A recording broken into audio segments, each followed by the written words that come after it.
Hello, I am a very certified ballet expert, and this is your most comprehensive guide to marking in ballet.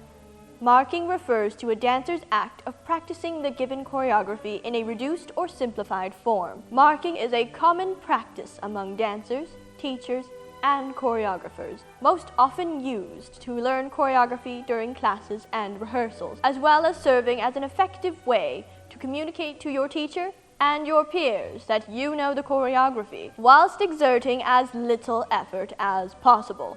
The main concept of marking in ballet is to abbreviate and simplify each step, just enough to grasp the sense of the movement whilst conserving your energy. Steps may be simplified in many ways, including, but not limited to, extensions.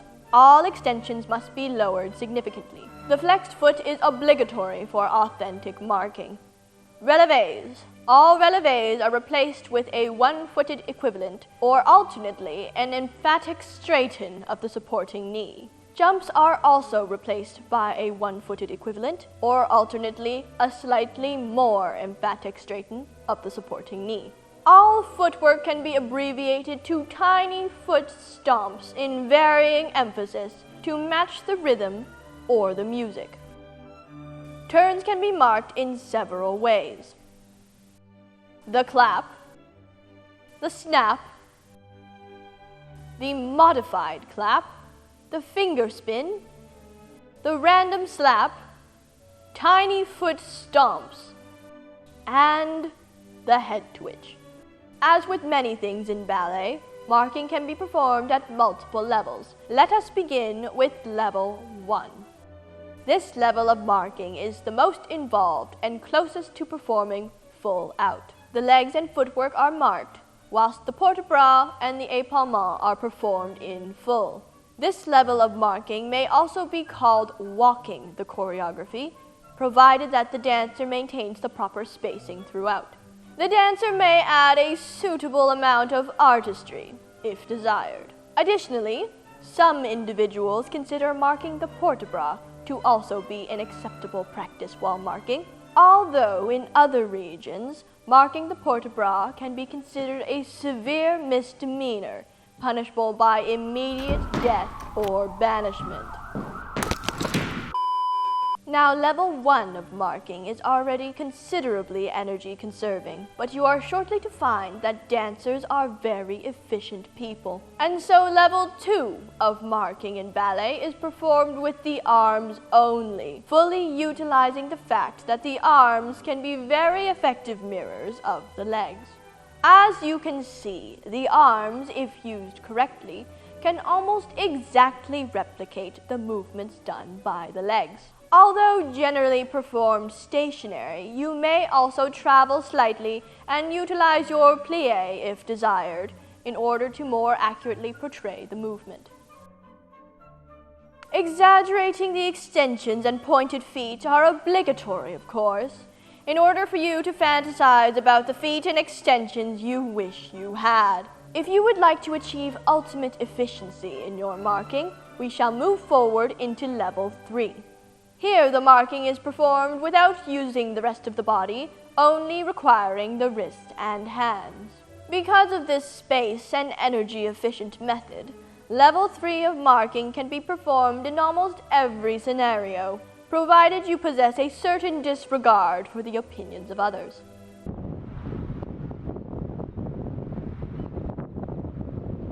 Being the most advanced method of marking, it is absolutely imperative to understand the exact details in order to execute correctly. All of level 3 hand marking can be done from one base position. Step 1. Begin by standing with your arms relaxed by your sides. Step 2. Place one foot behind you, slightly turned out. Step 3. Sink into your hip with a mild slouch for maximum authenticity. Step 4. Keeping your elbows by your sides, bring your hands up and together in front of you. Keep the wrists completely relaxed. If you somewhat resemble a T-Rex holding a small handbag, you can be sure you have found the correct position. At this point, it is important to remember to keep the wrists and hands completely relaxed. Remember, we are conserving as much energy as possible. And don't look too interested, otherwise you might as well be doing it full out.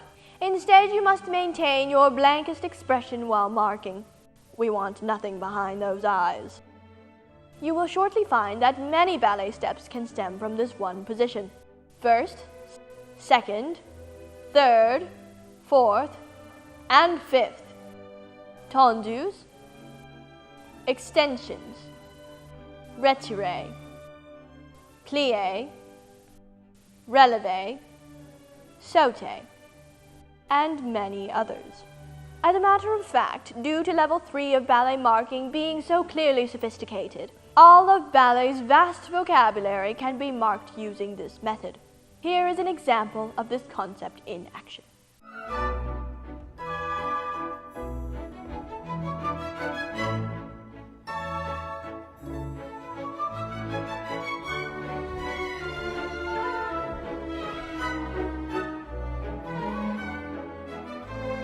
In addition to being so comprehensive, it is proven to be both extremely subtle and effective when used to relay choreography to your helpless classmates.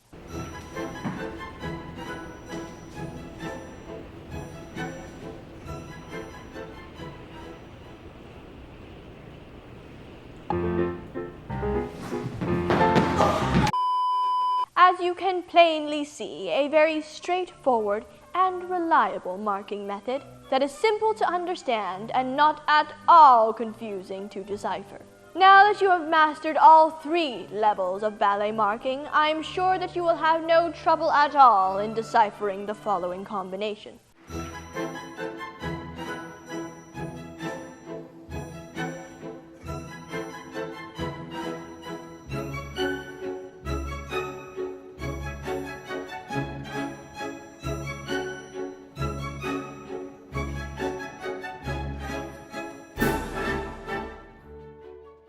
This has been your most comprehensive guide to marking in ballet.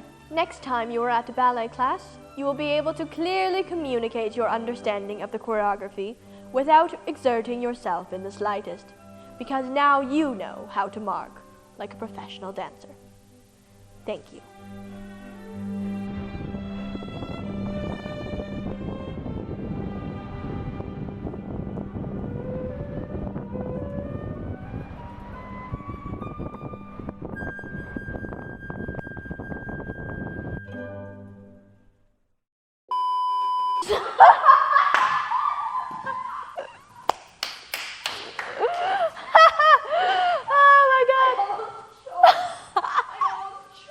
I almost killed her, you guys. Tiny foot stomps. I have to sneeze. I don't have to sneeze. Okay. See, if you announce that you have to sneeze, you don't end up having to sneeze. Life hack for ballet ring. Yep. Here you go. Okay. Now don't look too interested, otherwise you might as well be doing it. Amy has the hardest job today. I have the hardest job today. Okay, one more time. I can do it. Okay. Oh man. Okay. How am I gonna? I need to dip the camera, you guys. Oh man, I'm so nervous. Oh, bro, this is. Like that? Yeah, I guess so. Just watch the monitor. Did that scare you guys?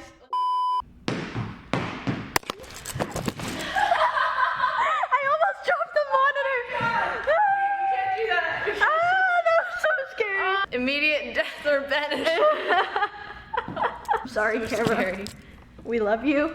We appreciate your dedication to the cause.